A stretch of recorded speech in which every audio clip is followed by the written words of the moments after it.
농업소득이 무려 348만 원 줄어들어서 26.8%라는 역대 최대폭 감소를 보였습니다.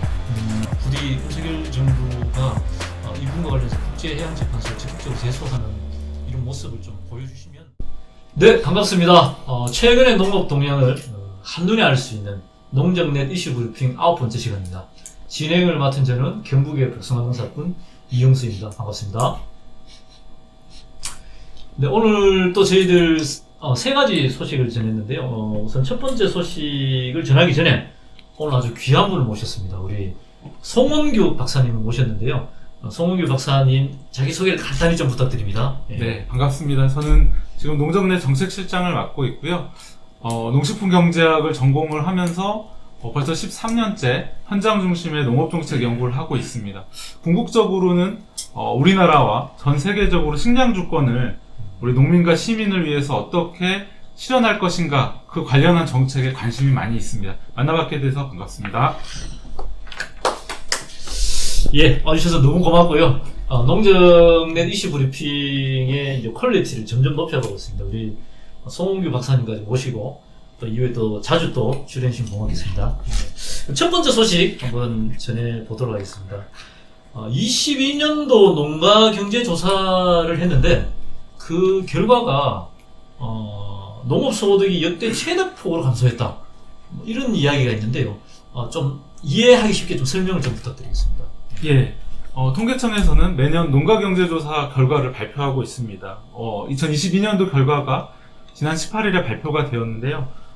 많은 분들이 알고 계시겠지만 우리 농가소득은 우리 농축산물 판매소득인 농업소득, 그리고 농한기나 우리 가족이 일해서 얻는 소득인 농해소득, 그리고 직불금 등 정부에서 받게 되는 이전소득으로 구성되어 있습니다. 이번에 매우 심각한 것은 다들 예상했듯이 농가소득이 줄어들 것이라고는 다 예상을 했습니다. 농가소득 전체로 봤을 때는 161만 원 정도 줄어들었는데 농업소득이 무려 348만 원 줄어들어서 26.8%라는 역대 최대폭 감소를 보였습니다. 그러면 아까 얘기했듯이만 농가소득이 한 4,600만 원 되는데 농가이긴 하지만 농업소득은 1,000만 원도 안 되네요. 나머지는 그러면은 농업 외 소득이나 이전 소득 이런 게 이제 더 크다는 거죠? 예, 맞습니다. 지금 농업소득은 전체에서 20%밖에 차지하지 않고 있고요. 이전 소득이 41%, 이 농해소득이 33% 정도 되는데요. 농업소득이 전체에서 차지하는 비중이 최대 45% 정도였다는 걸 감안하면 농업소득의 비중이 절반 밑으로 떨어진 매우 심각한 상황입니다. 제가 이제 그래프를 보니 1994년도보다도 2022년도, 그러니까 한 28년이 지났는데도 그 당시에 농업소득이 한 1,000만 원 정도 됐는데 지금이 948만 원 정도밖에 안 되면 근 한 30년 동안 우리 농업소득은 안 늘었다는 얘기네요, 그죠? 맞습니다. 1994년에 1,000만 원을 농업소득이 넘어섰는데 그 후로 1,000만 원 미만으로 떨어진 적이 없지는 않습니다만 지금 거의 30여 년이 돼가는 동안 농업소득은 1,000만 원에서 1,200만 원 그 박스권 안에 갇혀서 벗어나질 못하고 있습니다. 야, 그러니까 지난해 그 한국농촌경제연구원에서 농사를 짓고 싶은 의향에 대한 물어봤는데 71%가 안 짓고 싶다. 그 이유가 그 이후에 80%가 농가소득 때문이라는 게 그게 뒷받침하는 자료인 것 같고요. 그리고 특히 지난해 역대 최대폭으로 한 27%가 감소했다고 하는데 특별히 지난해 그렇게 된 이유가 있을까요? 현장에서는 익숙하게 생산비 폭등 이야기를 하셨습니다. 실제 그 생산비 폭등의 결과가 나타난 것이고요. 거기에 더해서 쌀과 한우 등 우리나라의 주요 작목들, 주요 축종의 가격 폭락이 있었습니다. 이것으로 인해서 이 심각한 농업소득의 감소가 나타났고요. 우려되는 지점은 앞으로도 이 생산비 증가 문제가 해소되지 않을 것이라고 예측되기 때문에 1,000만 원 미만의 농업소득이 지속되지 않을까, 이런 우려도 나오고 있습니다. 야, 이거 좀 심각한 문제인데요. 어쨌든 보면은 한우나 쌀 등 이런 그 농산물 가격이 이제 대폭 하락하면서 농업소득이 이렇게 줄었는데 흔히 농민들이 그런 이야기 하잖아요. 우리 최저 생산비를 보장하는 농산물 가격을 보장해달라, 그런 이야기를 지금 몇십 년째 하고 있는데 이게 왜 안 되는 거죠? 네, 흔히 알고 있듯이 정부는 WTO가 음. 가격 지지 정책을 하는 건 안 된다. 그렇기 때문에 우리나라만 따로 할 수 없다. 이렇게 이야기를 하고 있습니다. 그래서 사실 1995년에 WTO 체제가 출범한 후에 우리나라에선 가격 정책은 포기했다고 할 수 있죠. 하지만 국제적으로 살펴보면 EU나 미국 등에서도 농촌 지역에 중요하고 우리 식량업부 차원에서 중요한 품목들에 대해서는 가격 지지 정책을 유지하고 있습니다. 아, 미국이나 EU는 이미 이제 가격 지지 정책을 하고 있다는 거죠.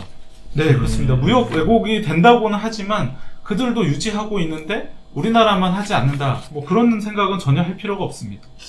어쨌든 이게 정부의 이제 의지로 이제 보이는 거고요. 지금 농업 소득이 한 30여 년째 증가하지 않다는 것은 사실 심각한 문제고, 이 부분이 결국은 우리 뭐 농가 소득 문제만이 아니고 지방 소멸의 근본적인 이유인 것 같습니다. 그래서 이 문제에 대해서 범정부적으로 좀 적극적으로 나서야 되고 농장의 대전환이 좀 일어나야 되지 않을까 싶습니다. 어쨌든 오늘 그 박사님 모시고 너무 또 좋은 이야기를 해주셔서 내 입에서 이야기하면은 그것보다 우리 박사님 이야기 중에 상당히 그 설득력 있어 보이는데 너무 감사드리고요. 다음에도 자주 출연해 주시면 고맙겠습니다. 네, 알겠습니다. 네, 고맙습니다. 감사합니다.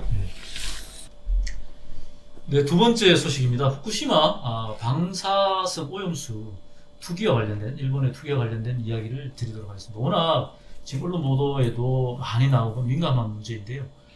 일본 정부는 지속적으로 오염수에 해양 투기를 하겠다라는 입장을 밝히고 있고, 지난 19일부터 20일까지 일본의 히로시마에서 열린 G7 정상회담을 통해서도 해양 오염수 투기에 대한 지지를 조금 명분을 얻으려고 했는데 결론적으로 그러지 못했고요.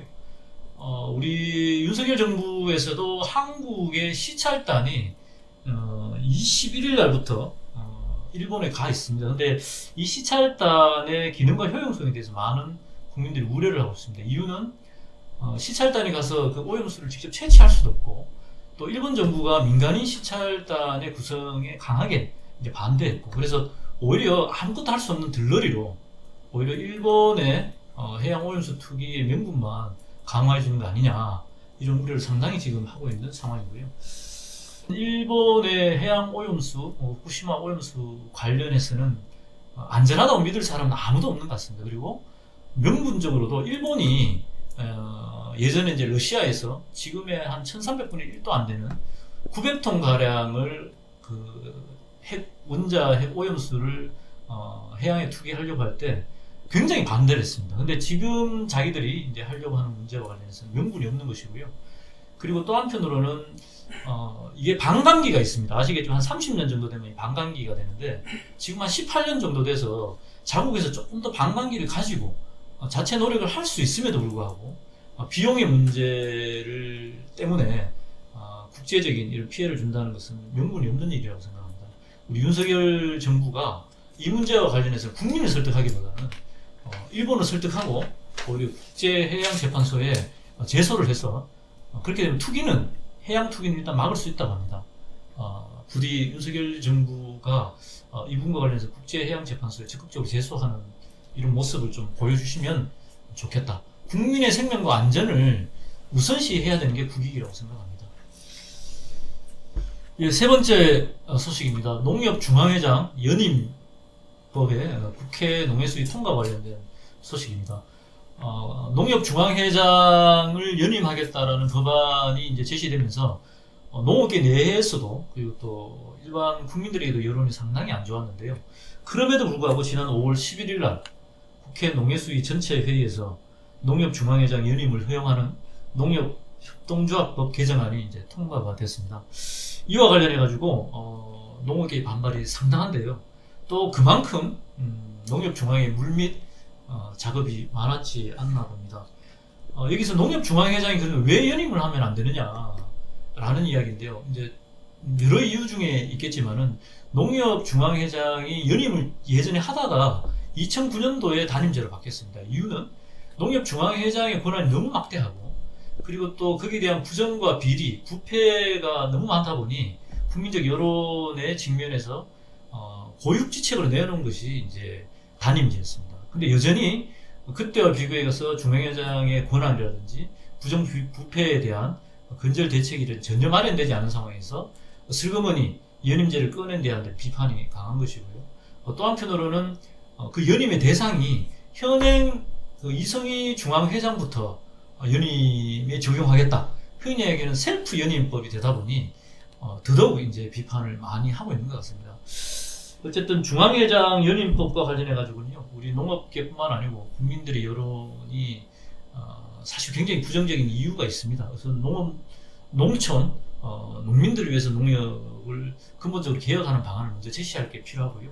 저는 한 가지 또 제안하고 싶은 게 중앙회장 연임이 하려면은 지금의 조합장 몇 명이 뽑는 구조가 아니고 동시다발 농협조합장 선거 때 중앙회장도 우리 농민들이 조합원들이 직접 뽑는 이런 직선제 정도가 되면 연임을 고려할 수 있지 않을까, 이런 의견도 좀 드립니다. 네, 오늘 준비한 소식은 여기까지입니다. 농업농촌이 제 가치를 인정받고 농민들이 행복한 세상